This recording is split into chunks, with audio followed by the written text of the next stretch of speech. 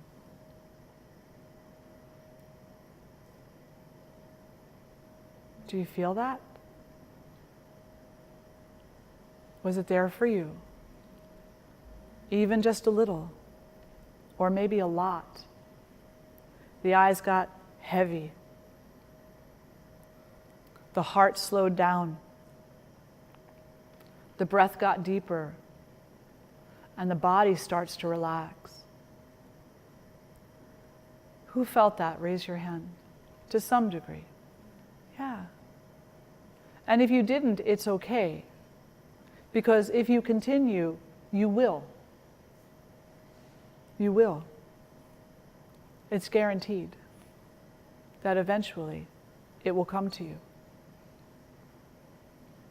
But first we need to acknowledge that we have fear. And then we need to do something about that. And we can't say, well, you know, I have a little bit of fear, but I really think that your fear is more than mine. That's not useful. Or we might say, well, okay, I acknowledge I have fear, but you know, their fear is worse than mine. Right? Don't you think? That won't work either. We need to focus on what we are afraid of and what we are afraid of only, and then honor the fact that all others are afraid too. And then work to bring about a sense of greater freedom within ourselves, which automatically gives others the permission necessary, psychological permission necessary, to experience freedom too. And sometimes, if there's a resistance, if we're like, well, I don't know, I just can't break through this wall.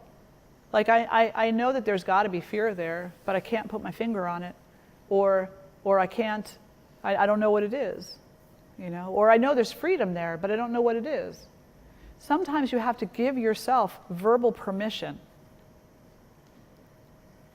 Because for years we've been telling ourselves mentally, no, no, no, no, no, no, no, no, no, no, no, no.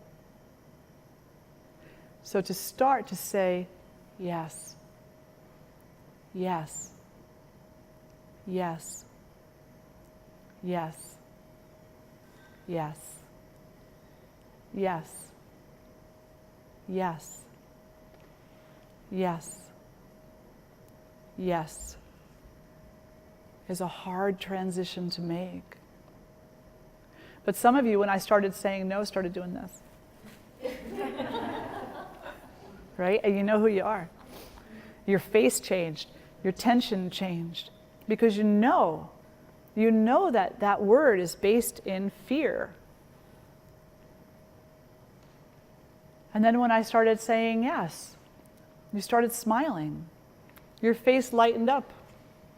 You relaxed. Because you know that in the word yes, freedom exists.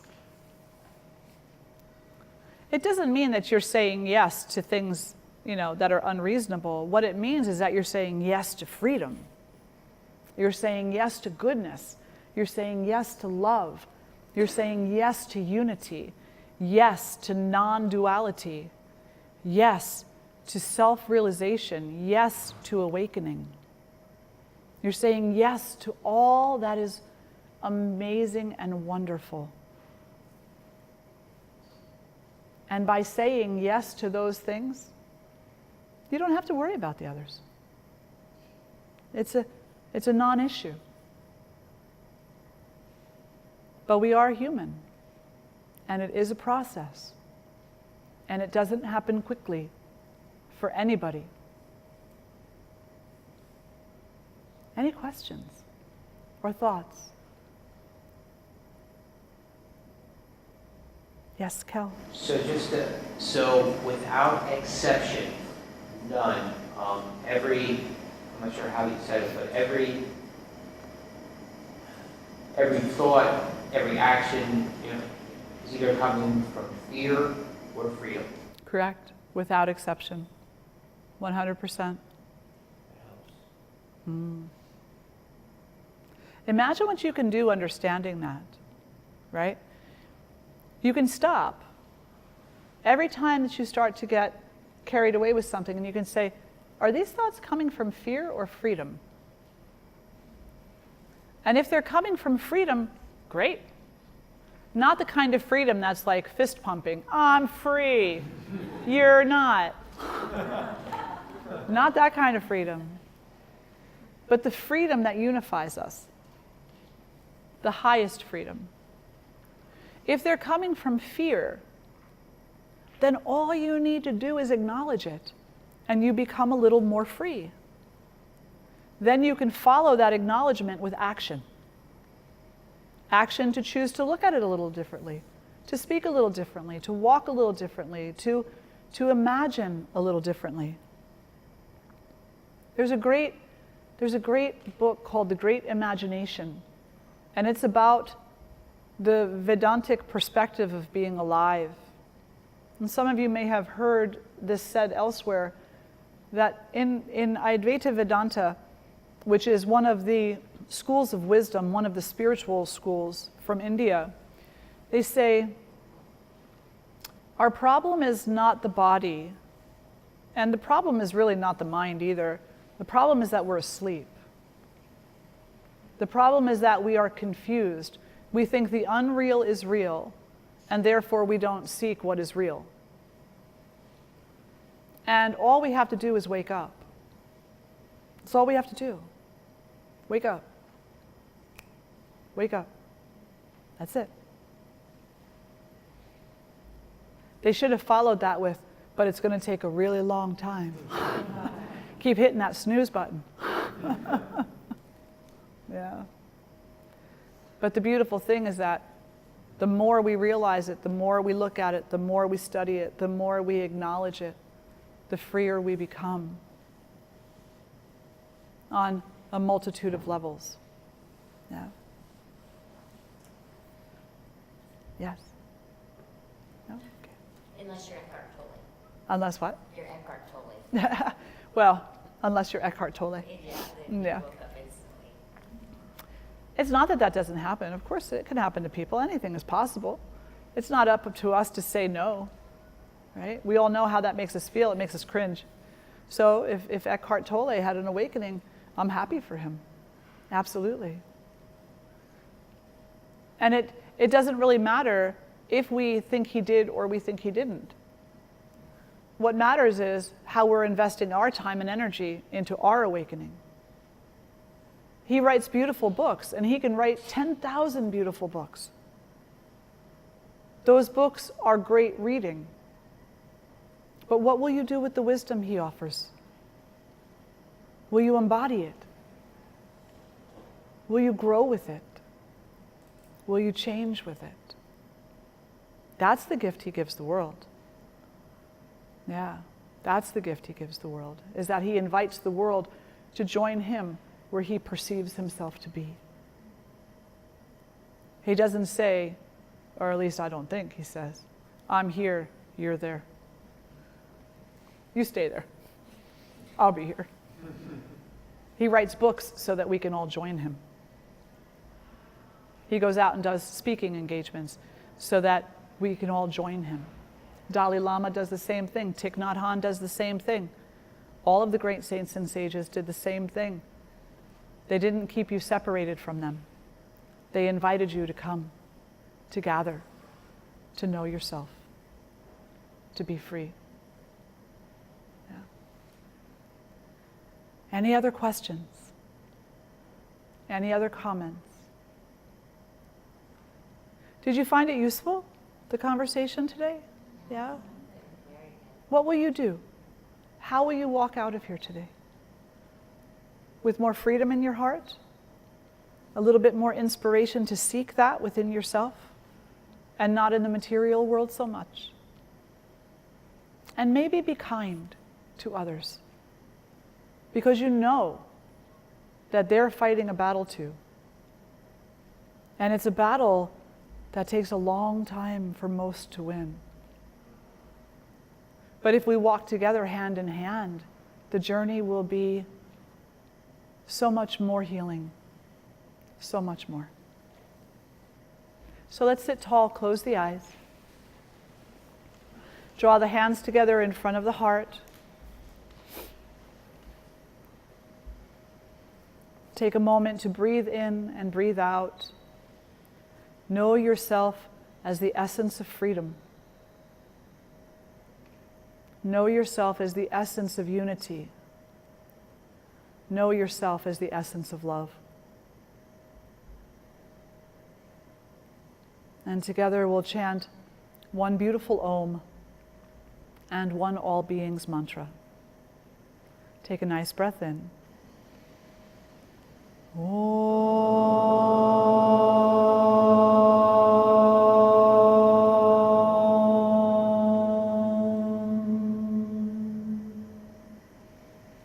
Loka samasta sukhino bhavantu. Loka samasta sukhino bhavantu. May all beings everywhere be happy and free. May the thoughts, words, and actions of my own life contribute in some way to that happiness and to that freedom for all. Shanti, Shanti, Shanti. Hari Om Shri Guru Bhyo Namaha. Hari Om. Now and always honoring your light and the light of all beings everywhere. Om Shanti, Shanti, Shanti. Namaste. Thank you all so much for being here today. So good to see each and every one of you. May your light shine brightly. May you know freedom today and every day, for at least a few minutes at a time. May you know that, and may you embrace it. Wonderful.